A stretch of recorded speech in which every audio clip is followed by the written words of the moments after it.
Wala ka na imo mata o gakalibat na. Hala, Nakaklaro. hala. Nangdagan ang mga kahoy. Bitsay, mato sa kuila ni paring kikimo kay nagsabot mi ni paring Asidus nga moadto ko dito lang paring kikimo kay magkunkun big mais kay magtilaw sila ba kay kanang kuan na saktong tilawan. Mato sa ko dito ha. O sige. Sayog uli ha, dili ba maghubog-hubog. O sige, dili lagi ko maghubog. Sige, ito na ko. A few moments later. Asa raman to si Paksing? Nga, hapon naman kaayo, wala pa man nakauli. Hubog siguro to ba? Hubog na gito karon. Kaso na ako to be. Giignan na ako to siya nga magsayo og uli. Oh, naanag yung pala hubog oh. Tignan lagi dili mag hubog-hubog. Naghubog yun. Dugay pagid kay kauli. Tawhanan ni.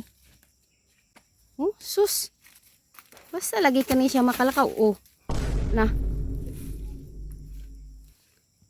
Look. Kinsa man ka? Kinsa ka? Ikaw ba? Di ba gignanta ka nga dili ka maghubog-hubog? Ha? Ha? Wala mo ko nahubog.